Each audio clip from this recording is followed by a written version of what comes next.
Well, my name is Jason and welcome to the Gunner Station, the channel where I talk all things Arsenal, and yeah, we're going to talk about Arsenal losing 3-1 in the Premier League away at Anfield to Liverpool. I predicted 2-1 before this game and yeah, I look like a bit of a fool, don't I, for that? Now, before we get into the game properly, I want to take away the positives from the game, because there are positives. I'm not going to, this video, I'm not going to be ranting and raving and swearing my head off. Because third game in, I don't believe this is a game for that. There are positives, and the positives were the Pepe, I thought, played very well. Okay, fine, he should have scored that chance he had. But I thought, you know what, a lot more positives with him holding the ball up. I think Van Dijk was generally scared of him to begin with, didn't know how to deal with him until he did know how to deal with him, because Van Dijk is the best central defender in the world at the moment. I thought Torreira, when he came on, played very well. Guendouzi had his moments. Joe Willock played very well. But unfortunately, our defence let us down yet again. Not Leno. Leno, I thought, actually played very well, but just like Socrates, concentrating too much on Van Dijk, he could have given away a penalty. VAR may have given that, but then obviously Matip got away from him.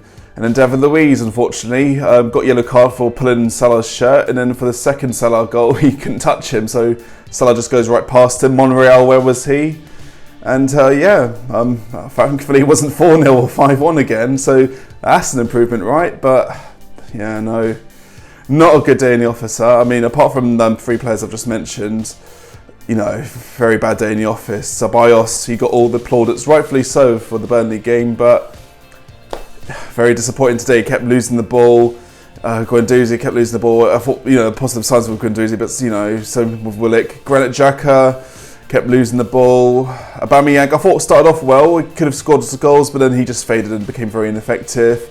Lacazette didn't have enough time, and as I said, people criticising Emery, I feel like they have their agendas against Emery. They want to start the Emery out bandwagon already. But as I said, I can't defend him too much. Why didn't he make the substitutions with Lacazette a lot sooner than he did? We're losing 2-0. Why not put him on and be like, you know what, screw this. We're going to just attack Liverpool now and see what they're made of. There wasn't any of that, and which is too little too late, to be honest, especially like Torreira as a defensive midfielder. He was the first one he brought on. I don't know, man, I don't know.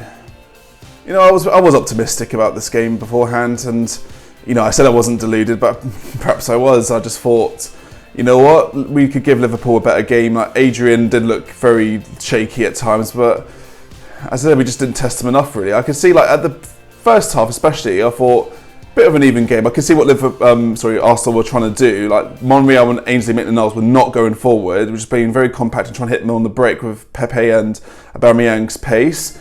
It could have worked. On another day, we could have scored. But unfortunately, Liverpool are just a better team than us, quite simply.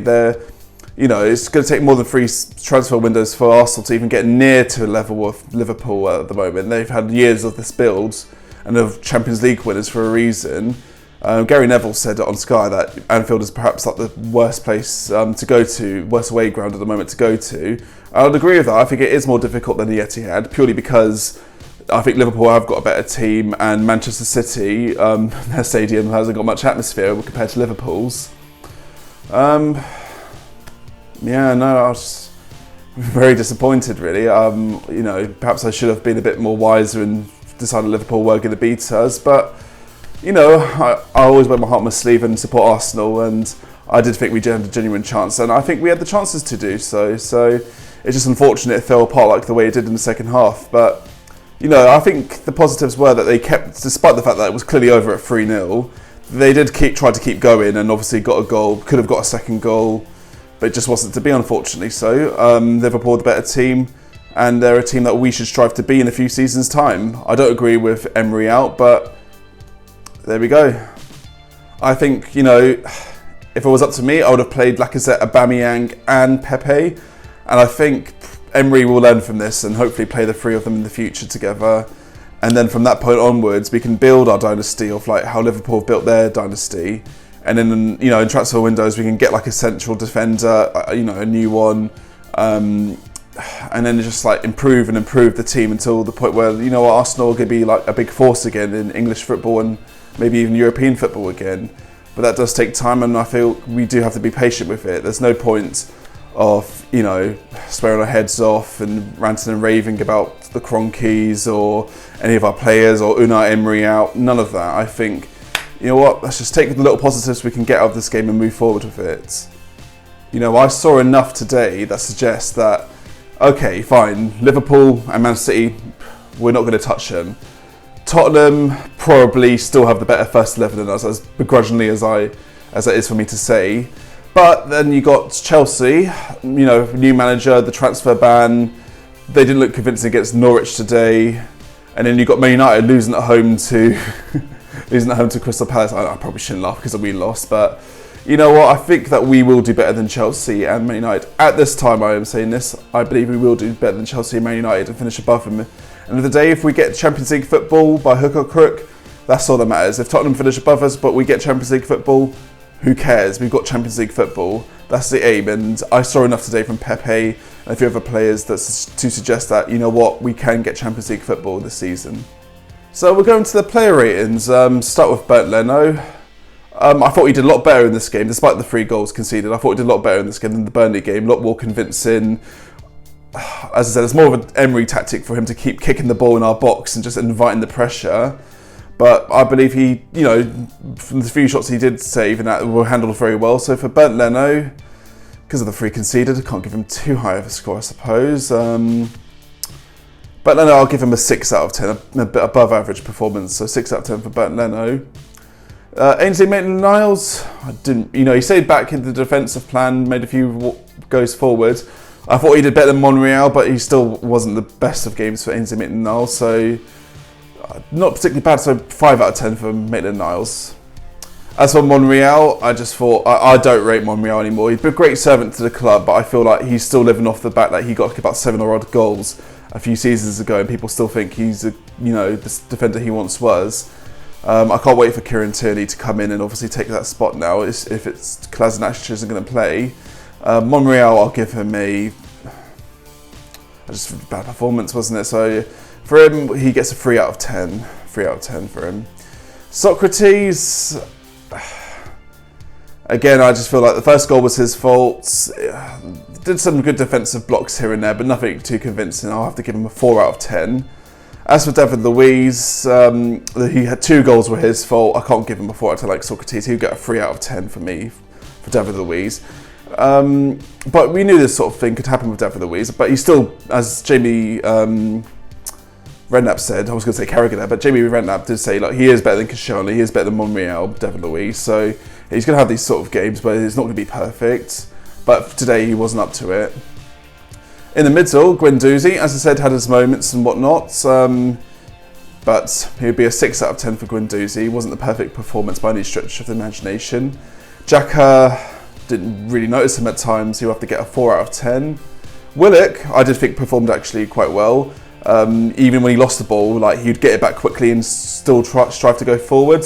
So for Joe Willock, I'll give him a 6 out of 10, above average performance.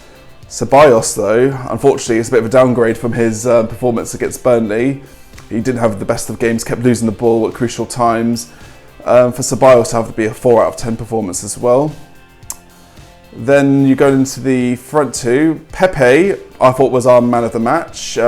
He should have scored, but there was a lot of positives. So he did scare Van Dijk for a period of time and taking shots. I believe this is like, he can be a potential dangerous player for us. So for Pepe, he'll get the highest mark at a 7 out of 10.